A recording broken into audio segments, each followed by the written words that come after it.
She started rubbing her eyes due to the intense sleepiness and noticed that there were many people, and in addition there were king-rank stars. For her, this job was a bit too much. Everyone raised their heads and began to observe her in silence.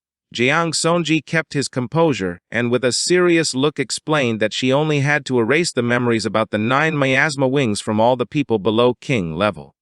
After doing this, she could go back to sleep for another year. Upon hearing this, the great dreamer's eyes filled with excitement. She turned towards him, clenched her fist, and asked if he was being serious. Her excitement didn't last long. She brought her hand to her chin and refused, as she remembered that the commander of the night watch was too troublesome. She asked him to assign the mission to someone else since she was very sleepy and wanted to rest. Djang Sonji began observing her in silence for several seconds, and then decided to think of another way to solve the problem. But for now, he asked her to take care of erasing the memories of those who were in front. The great dreamer had no other choice but to obey. Despite being very tired, she snapped her fingers and used her power. She used the technique called butterfly dream, and at that moment a bunch of butterflies began to manifest in the sky. The butterflies started approaching the participants of the Tanjiao camp, who were left speechless, as they didn't know what was happening or what this power was. The butterflies began flying around them and releasing a type of magical power. In a matter of seconds, everyone started feeling very tired, as if they hadn't slept in years, and others began yawning due to intense drowsiness. Not long after, all those who had been affected by the power of the butterflies began to fall asleep on the ground. Seeing this, Hongyao's mind filled with curiosity. She turned towards the master and asked why Djang Sunji and the great dreamer were doing this. Gu Kaishan, who was watching the butterflies, explained that the reason was to protect Jiang Chen. They wanted to delay any disaster as much as possible since, after all, Daji was not a safe place. He started imagining Daji's map and revealed that it had 8 unexplored and somewhat terrifying forbidden zones along with 3 great caverns, places coveted by all races, not to mention internal tumors and the Church of the Ancient God. The power of the great dreamer also affected Djang, who fell to the ground and was now sleeping like a log. Hongyao understood this and asked why they also had to seal his memories. The great dreamer approached them, turned around, and with a calm voice explained that this was not a seal. Her power was strengthening his divine soul to prevent him from being killed remotely by someone using curses or other objects, since after all, Jiang's cultivation level wasn't sufficient and his soul foundation was too weak. Upon hearing this, Hongyao's eyes filled with surprise and confusion, but she still understood the great dreamer looked ahead, and she couldn't help but be shocked and go on alert. She didn't know what was happening. In front of her was Djang lying down and sleeping on the ground. She was impressed as she realized that he was immune to her ability. She became furious, clenched her teeth tightly, grabbed the rabbit-shaped stuffed animal, and began to move towards our boy upon seeing that he was still pretending to be asleep. When he felt her approaching, drops of sweat began to appear on Zhang's face.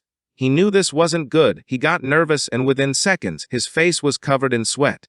A moment ago, there had been an energy fluctuation that made him very sleepy, but the ancestral tree of all things had rejected it. Everyone below the king level had fallen asleep. He was pretending to show a bit of respect to the great dreamer since after all, she was Uncle Ji Gang's direct boss. Inside Zhang's consciousness was little Nine, who fell to her knees on the ground and started crying because she had lost many of her beloved insects. Seeing this, Djang tried to calm her down by saying it was all his fault. Little Nine put one hand on her cheek and started touching her belly with the other. She closed her eyes and began smiling with joy because she wasn't too worried about it. She had reached level 30 and could now raise insects again. This sudden change in emotion even took Djang by surprise. While Djang was pretending to be asleep, someone approached him and asked him to stop pretending since they knew he wasn't sleeping. Upon hearing this, Djang became alert. This was the great dreamer. She approached him and with a piercing gaze gave him the order to wake up. Having her so close made Djang start sweating like crazy. Djang sat up, and while he had one hand resting on the ground, he put the other behind his head and in a nervous voice began apologizing to her, calling her sister of illusions. The great dreamer, who had both hands and knees resting on the ground, was somewhat confused. She put her hand on her cheek, closed her eyes, and couldn't help but feel tenderness, and asked if Djang Sanji had just heard what Djang had just said. Djang Xuanji, who had his arms crossed and was flying in the air, appeared above her, began to observe Djang, and replied yes. Despite being 800 years old, she still had a soft heart. Even though he wanted to make a joke, he decided not to do it because the old woman could go crazy again. The great dreamer grabbed Djang by the mouth, causing his eyes to fill with confusion since he didn't know what was happening. She approached Djang, started looking into his eyes, and with a kind smile mentioned that from now on he was her little brother. So from now on she would protect him from all danger and nausea. If he was ever in trouble, all he had to do was say her name in his dreams. Having her so close made Djang start sweating like crazy, and his eyes filled with confusion. He tried to move but was unable. The great dreamer turned around, tossed a ring into the air, and she noticed that Djang's soul was strong, so it wasn't necessary for the sister to strengthen it. She explained that this ring could isolate any type of spying, investigation, or measurement related to spirit, soul, or curses.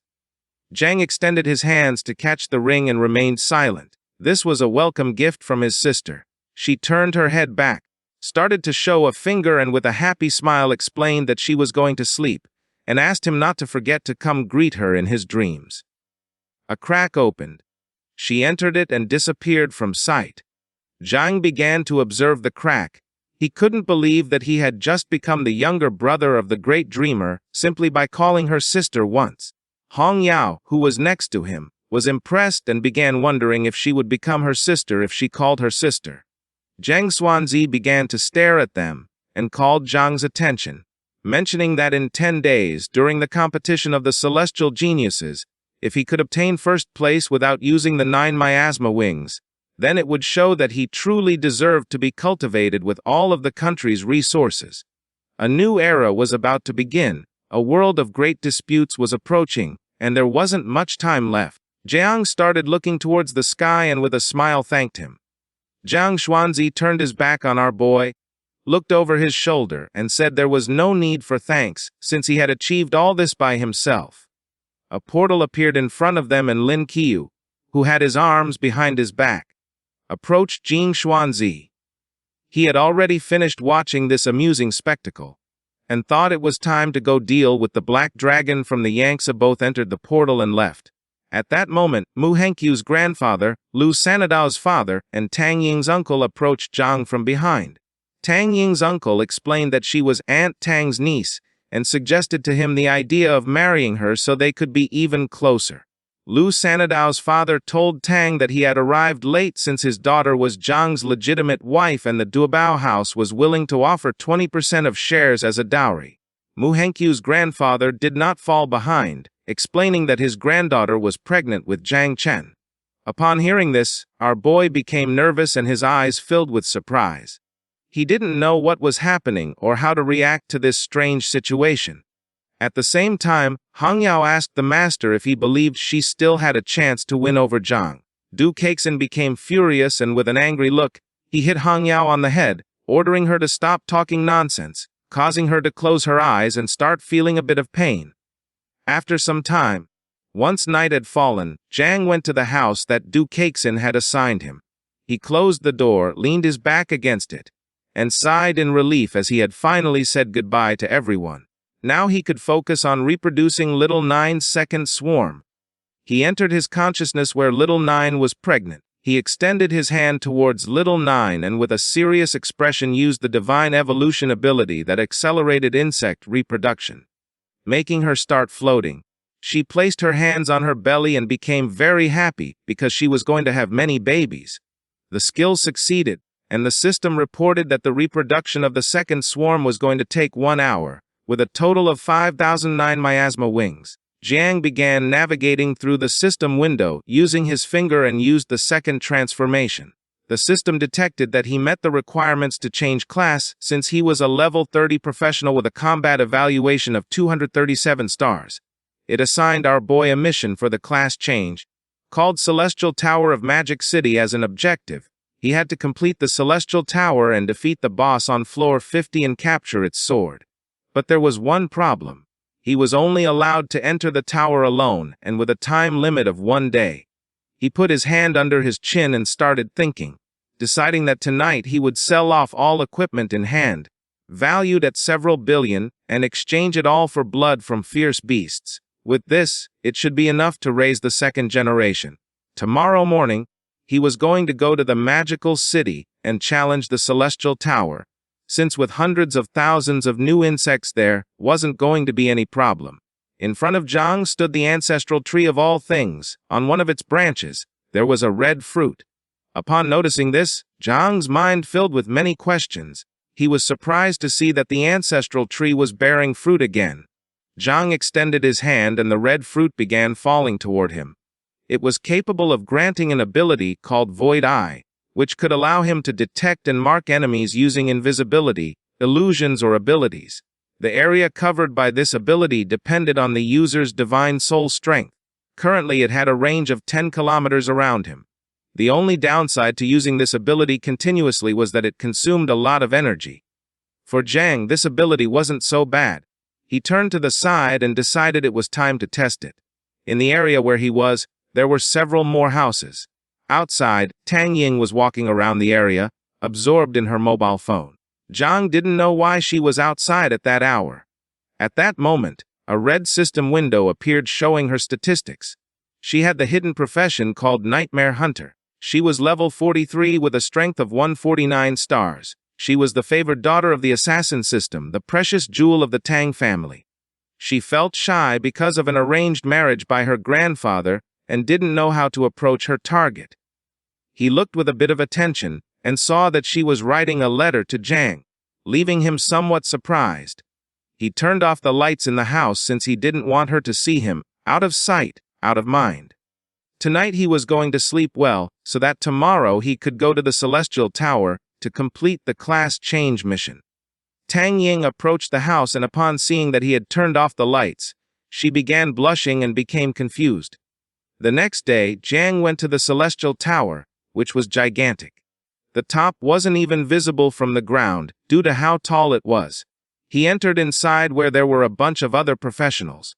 The scoreboard started showing that someone named Jie Kixuanyu he had reached the 40th floor in just 12 minutes. Everyone gathered around the scoreboard and for some, it wasn't surprising that Jie Kixuanyu was the pride of the city's war zone. Her record from half a year ago still hadn't been broken by anyone, making her a source of pride for the city. Some had just begun their trial in the tower, but no one could keep up with her pace. Among the crowd was Djang. He began to observe the scoreboard and realized that she was the second genius of Great Siam, her strength even greater than that of Djang Wushuang. Having monopolized all the records of the second round in the Celestial Tower, our boy decided to face her when it came time to compete for the genius ranking. It was Djang's turn to enter, and the system asked if he was ready. Seeing how quickly his turn had come, Djang was somewhat surprised and without hesitating for a second accepted, causing a magic circle to appear beneath him. Djang was teleported to the first floor of the Celestial Tower, which was filled with monsters. Upon sensing Jiang's presence, all attention focused on him. The strength of these monsters would automatically update according to the level of whoever entered into this tower. Djang began to stare at the monsters and decided to explore a bit using the Void Eye ability. The status window of the monsters appeared. They were called Fallen Elf, level 40, with 790,000 health points and a combat power of 42 stars. This was only the first floor and there were already high-level monsters with enormous combat power. When he reached the 50th floor, there would be level 90 monsters. It wasn't surprising to him that even a genius like Jiaxuan who had only managed to reach up to the 40th floor. Although it was a complicated task, these monsters were all just food for insects. He extended his hands outwards and began releasing insects along with the insect mother. She started advancing toward the monsters, her mouth watering at seeing so much food. She wanted to eat meat, but Djang asked her not to worry since this meat wasn't that good. Later on, he would make sure she got something better to eat. This is the end of the video. If you guys want to see the next part,